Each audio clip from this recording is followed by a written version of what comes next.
This Kansas fort was established to protect the Butterfield Overland stage and freight wagons traveling the Smoky Hill Trail from Cheyenne and Arapaho Indian attacks. Coming up, exploring Kansas history on the road with Barrett Young. Today we visit Fort Hays State Historic Site in Hays, Kansas. Located near what is today Hays, Kansas, the U.S. Army established Fort Fletcher on October 11, 1865, to protect the stage and freight wagons from Indian raids. Despite the military presence, the raids continued and the stage went bankrupt. Use of the Smoky Hill Trail ceased and Fort Fletcher closed in May of 1866. In October of 1866, the U.S. Army reopened Fort Fletcher for the purpose to protect workers building the Union Pacific Railway going west, parallel to the Smoky Hill Trail. The Army relocated the now named Fort Hays close to the railway in 1867 so it could be used as a supply depot for surrounding forts. Most military posts on the plains were laid out like small towns, and none of the forts in Kansas had walls around them. The Fort Hays Military Reservation was approximately 7,640 acres or 12 square miles, of which 65 acres was used for placement of 45 buildings. Tammy Younger, site administrator, explains why Fort Hays was so large. It was more of a supply depot here, so that is kind of why it was so big. They had over 1,000 mules, they had hundreds of wagons, and they had all those supplies that were coming in that they would have to keep somewhere. Plus they had about almost 600 soldiers were stationed here in the beginning, and about that many civilian workers they had also hired, contractors and laborers.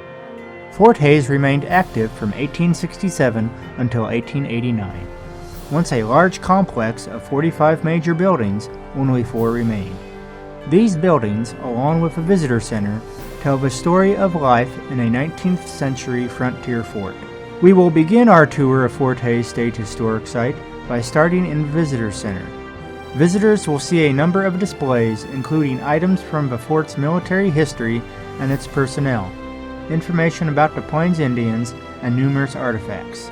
A 7-minute video entitled Clash of Cultures and a variety of related items. We leave the Visitor Center and head towards Officers Row. This photo, taken in 1869, shows 7 frame construction buildings that were home to officers and their families. Today, only 2 remain. The furnishings are pieces from the time period. Visitors can see a sparsely decorated room with camp furniture depicting early life at the fort, a room with elaborate amenities from the 1880s Victorian era, furnishings depicting the living quarters of an officer's family, and a room filled with original furnishings that were used in various places around the fort. Our tour continues onto the stone guardhouse. Built in 1872, the guardhouse is 100 feet long and 24 feet wide. Exhibits include a barracks bunk, a sutler's store, a jail cell, a display of uniforms, information about the Buffalo Soldiers, and displays featuring items used by the soldiers who lived at the fort. Moving on to the most iconic structure of the grounds, we make our way to the stone blockhouse. Built in 1867, the blockhouse is hexagonal in shape with a 17-foot radius. 2 wings extend north and south, each 17 feet square.